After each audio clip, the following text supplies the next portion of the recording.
Friends, Radhe Radhe. गुप्त नवरात्रों की आप सभी को बहुत बहुत शुभकामनाएं, क्योंकि 26 जून से गुप्त नवरात्रि स्टार्ट हो रहे हैं। गुप्त नवरात्रों में और जो साधारण नवरात्रि हैं उनमें क्या अंतर है, कैसे पूजा की जाती है और क्या इनमें विशेष है, तो आज हम इन टॉपिक के ऊपर बात करेंगे। अगर आप जानना चाहते हैं तो पूरी वीडियो जरूर देखें। साथ ही साथ चैनल पर नए आए हैं तो चैनल को शेयर एंड सब्सक्राइब जरूर कर लें और बेल आइकन को दबाना ना भूलें। चलिए बात कर लेते हैं गुप्त नवरात्रों के बारे में और जो हम नॉर्मली नवरात्रे बनाते हैं उनमें क्या अंतर है। तो जो नॉर्मली नवरात्रे हम बनाते हैं उसमें बहुत ही उत्सव से मनाए जाते हैं और इसको साल में 2 बार ये मनाए जाते हैं। लेकिन जो गुप्त नवरात्रे हैं वो भी साल में 2 बार मनाए जाते हैं, लेकिन ये गुप्त तरीके से बिल्कुल जो साधनाएं की जाती हैं, ज़्यादातर इसमें तांत्रिक जो होते हैं वो साधनाएं करते हैं और जो साधक होते हैं, जो साधु होते हैं, जो गुरु हैं या फिर जो कोई साधना करना चाहते हैं, वो लोग इस गुप्त नवरात्रों में साधनाओं को पूर्ण करते हैं, क्योंकि इसका जो फल है वो हमें हजारों करोड़ों गुना होकर के मिलता है। तो आप कैसे कर सकते हैं पूजा, इसके बारे में हम बात कर लेते हैं कि आपको पूजा कैसे करनी है गुप्त नवरात्रों के अंदर। तो आपको एक तो कलश स्थापना बहुत ज़रूरी है। अगर आप कलश स्थापना नहीं करते हैं तो वो आपकी जो पूजा है वो पूरी नहीं मानी जाएगी, क्योंकि जो कलश होता है उसमें पूरे ब्रह्मांड की शक्तियाँ आकर के विराजमान होती हैं और उस जो कलश स्थापना है वो सबसे ज़्यादा महत्वपूर्ण है इस पूजा के अंदर। तो आप एक नारियल ले लें जिसमें पानी वाला नारियल हो और उस पर लाल कपड़ा जरूर उठाएं उस नारियल को और कलावे से बांधें और ब्रह्मा जी का नाम लेकर के और विष्णु भगवान का नाम लेकर के माता दुर्गा रानी का नाम लेकर के अपने कलश की स्थापना जरूर करें। और उसके अलावा उसके नीचे मिट्टी बिछा सकते हैं, उसमें जौ को आप बो सकते हैं। जौ आपकी जो समृद्धि है, जो प्रतिष्ठा है, उसको आपको दर्शाते हैं कि आपकी जो समृद्धि है कितनी चारों दिशाओं में यश फैलेगा।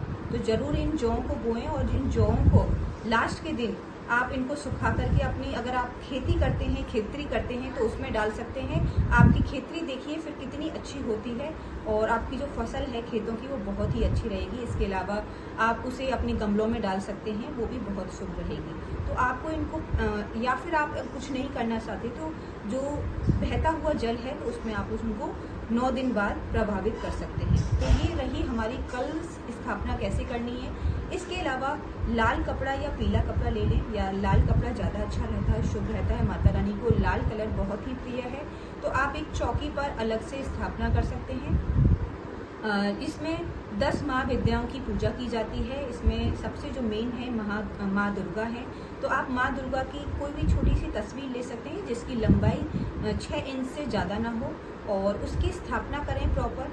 और इसके अलावा आपको दिए की स्थापना करनी है, जिसमें आप चावलों से अष्टदल कमल बना सकते हैं, उसके ऊपर दीप की आप स्थापना कर सकते हैं।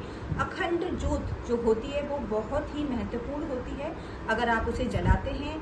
और अगर कोशिश करें उसमें जो घी है वो आप जो गाय माता का घी, शुद्ध देसी घी गाय माता का हो, तो वो आपके जो घर में शुद्धि का प्रकरण है, आपके घर में शुद्धि को लेकर आता है। तो आप गाय माता का घी का यूज़ करें और वो देसी घी हो तो बहुत ही अच्छी बात है।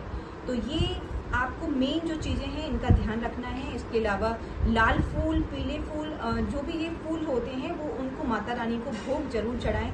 अगर आप ऐसा करते हैं तो डेफिनेटली जो माता रानी है वो प्रसन्न जरूर होंगी। और अगर आप कोई भी साधना करना चाहते हैं तो अपने गुरु के सानिध्य में रह करके ही साधना करें, कभी भी अकेले कोई साधना ना करें, क्योंकि जो गुरु हैं वो ही सबसे बढ़कर हैं हमारे जीवन में और वो हमें सही दिशा दिखाते हैं कि हमें क्या करना है क्या नहीं।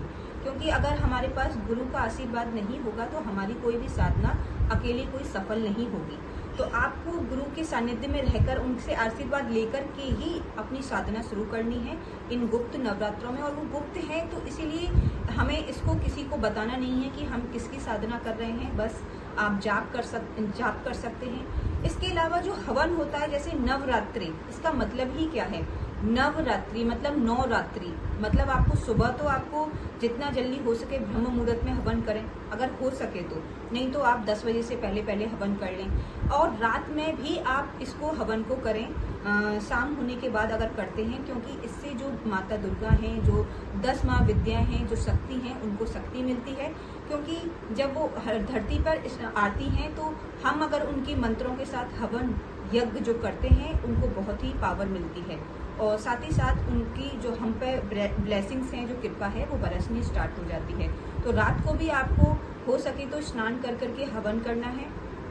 और हवन में आप मंत्र, माता का कोई भी मंत्र, कोई भी बीज मंत्र का जाप कर सकते हैं। और इसके अलावा आप तुलसी माला पर जाप कर सकते हैं। जो भी आपके गुरु मंत्र में जो भी आपको माला मिली है, उस पर आप जाप करें। लेकिन जो लक्ष्मी माँ को अगर आप प्रसन्न करना चाहते हैं, उसके लिए आप कमल गट्टे की माला का उस पर जाप कर सकते हैं। अगर कमल गट्टे की माला पर अगर आप जाप करते हैं तो माता लक्ष्मी बहुत ही जल्दी प्रसन्न होती हैं। तो इन चीज़ों को आपको विशेष ध्यान रखना है इस गुप्त नवरात्रे पर, और क्योंकि ये 26 जून से शुरू हो रहे हैं। और आपको जो भी अगर आप करना चाहते हैं तैयारी जरूर करें। और इसके अलावा इन दिनों में दान जरूर करें। दान का बहुत बड़ा महत्व है गुप्त नवरात्रों में, लेकिन किसी को भी बताना, तो दान आपको गुप्त तरीके से करना है, अपने सामर्थ्य के अनुसार, अपनी पॉकेट के अनुसार।